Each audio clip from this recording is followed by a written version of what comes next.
Alright, so my patience for catfish victims is getting very, very low. The concept of a catfish is well over a decade old at this point. I do not understand how people are still falling for this, but here we are in 2023 and people are still making excuses as to why their girlfriend of 4 years can't even FaceTime them. Oh, she's just shy, her camera's broken, it's been broken for 4 years, even though she sends me these pictures that I can reverse Google search. But remember this, you better listen up because here are some words to live by. Just because you can reverse Google image search every single picture your girlfriend sends doesn't mean when she asks you for money, she's taking advantage of you. I know it's a mouthful, but trust me, if you live by these words, your life will become a lot easier. I mean, look at me. I'm happy. I'm in a long-term relationship with the love of my life, and I'm 90% sure it's actually her. Man walking by with a red hat and a blue sweater. Alright, I take back everything I just said. There's no way that with those skills, this guy's getting catfished. For real though, this guy seems like the nicest dude ever, and I do feel bad, but that doesn't mean I'm not going to make fun of the situation. Especially because he said that he's watched a lot of the show Catfish before. My girlfriend's name is Carmela, and she's 27 years old, and she lives in Barbados. She is this hot, thick, beautiful woman, this goddess. Like Cardi B and Megan Thee Stallion combined. Like she has all that. I love how he says all this, but meanwhile, he's probably just talking to some dude named George. Another thing to note is a lot of catfish victims seem to be completely focused on looks, and that's the only thing they discuss when mentioning their girlfriend. Of course, that's an important aspect, but at no point does he mention anything about her personality or what she's like as a human being. I think he just wants somebody good looking to brag about being with, and the rest is less important. I met Carmela on an online dating site. Me and Carmela chat every day about everything. From like random stuff to our plans for the future. We've been talking for almost 4 years now. And I would describe it as like a soulmate connection. Like we're made for each other. How is it even possible to have the patience to go 4 years without actually seeing your girlfriend talk? Like, I understand that she sends pictures, but dude, come on. There is no excuse in the modern world to not be able to FaceTime somebody for 4 years. And not only that, I could be wrong, but I'm pretty sure that he's never even spoken to her on the phone before. He's never even heard his girlfriend's voice yet. We only communicate on Snapchat, but we do have, naughty Snapchat sessions. We do send like sexy pictures and video,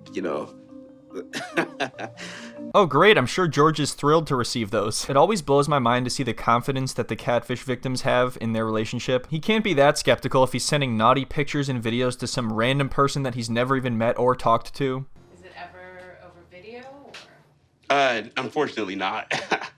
She's never video chatted me. Do you ever ask her to video chat you? No. I did once, but she didn't say anything, so I didn't really, I took it as a no. Dude. So that's it? You just asked one time and she ignored you, so you never brought it up again? George is having a party over there, man. You're making it way too easy for him. Usually they'll at least have to hire some girl to pretend to be her on the phone, but he's not even making him do that. Come on, man. I think most likely he's just a really polite and non-confrontational person, so that's why he's avoiding this. But you can tell by the way he speaks, and you can see it in his eyes that he knows deep down there's something not right about this. Maybe she's not comfortable, or maybe she doesn't like video chatting. I know a lot of people don't. I do plan on seeing Carmela soon. I'm just trying to see if I can find a flight that's in my small budget. So. Oh, good. For a second, I thought he was going to say, oh, I'm just trying to find where she is. She won't tell me. I hired a private investigator named Ben to find her. Carmela is my girlfriend right now, but hopefully soon my wife. Oh, no.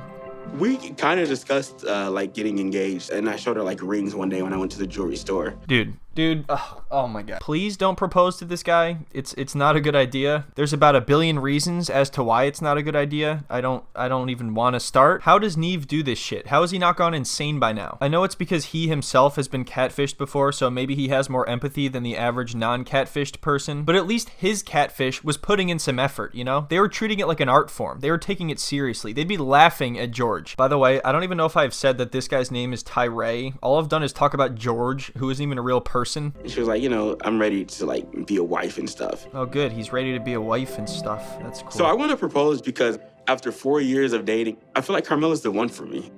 even though we didn't meet yet. The emotion is there with us, and it's like, I don't want to let something like that go. You can't be using more emojis than your girlfriend. It's one thing if you match that, but you can't be out emojiing your girlfriend. All right, I'm sorry, but just from this text alone, I can tell you that Carmela is most certainly a guy named George. Look at this. I love you, baby. I need to know when you'll come. No emojis whatsoever. No heart, nothing. No walking guy doing this. She's giving me a little icon, walking guy doing this. You can tell that this is a catfish who has said this to like 13 different people that day and is just tired of it by now. All my sisters have kids. My brothers, they're all like in relationships.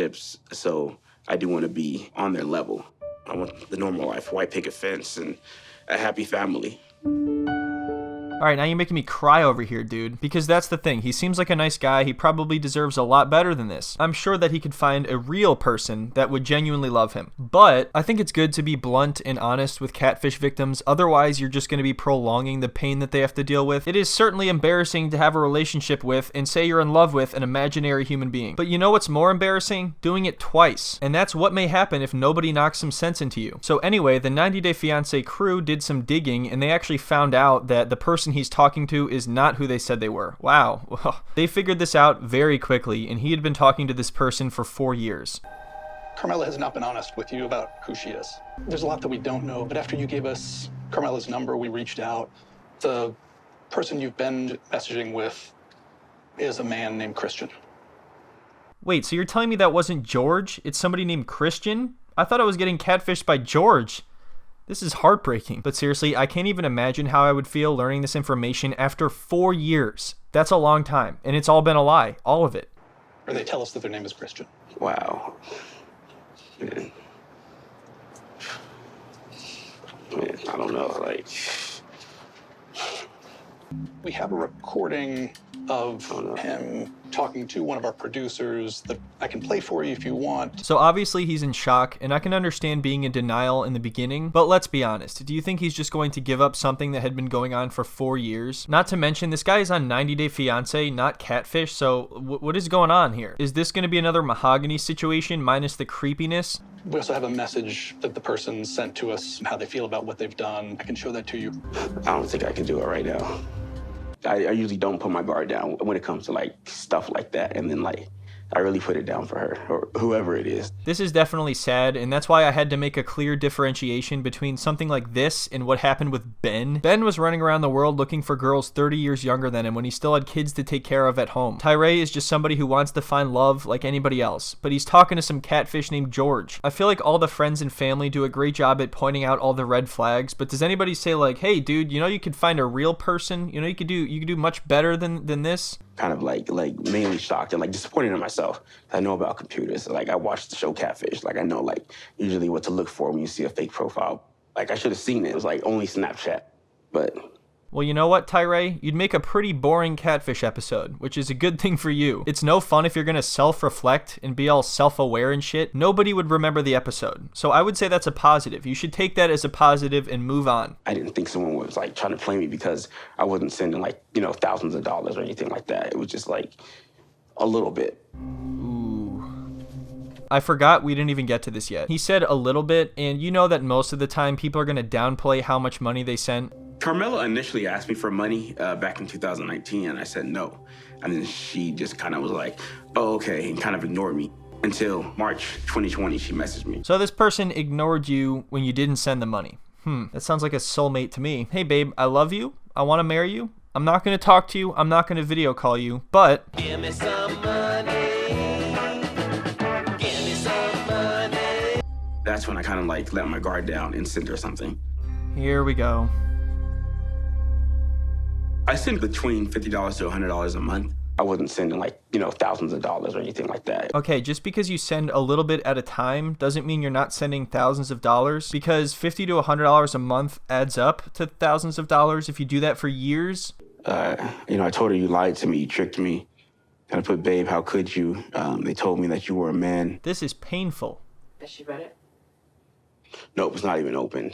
I like how he keeps randomly saying hi. Like, does he think he's just gonna come back and be like, oh, hey, how's it going? Sorry, bro, I was away for a little. So, like, I still love you and all that stuff. Are we still doing this? You guys, Carmela's back. I'm going back to all the past where she, like, said I love you. And it's weird, but I still kind of feel like maybe. No. No. Is she real or something? But then I know the person that the picture is real, but like, how is it possible that this is only the beginning of the season? What more could even happen here? I had connection with the actual person, so I still feel that connection. Like, I still have like a glimmer of hope that maybe it was just someone else who had her phone or something. For a second, I was like, oh, maybe it'll be like a Jenny and Sumit type situation where he falls in love with the catfish. Because you do talk to somebody for 4 years. He's talking to somebody. I was thinking that maybe she got hacked or somebody had her phone for the last 4 years or something. Has this ever been true? Has this ever actually happened? Has anybody been hacked and then talked themselves into being the girlfriend or boyfriend of somebody else? No matter how messed up this situation is, I'm not ready to walk away from Carmela yet. Of course not. So we are going to leave it at that and continue this storyline in another video. Let me know what you think in the comments. Is this somehow some sort of misunderstanding by the crew? Is he actually talking to Carmela or is he talking to George? What do you guys think? Anyway, I hope you all enjoyed watching. Don't forget to check out the podcast, which is posted every single Thursday night. And also, I will be uploading a video on Patreon about Gino and Jasmine that was a little bit too disturbing for YouTube. The links for everything will be in the description. Anyway, I hope you all have a wonderful night and I will see you in the next one.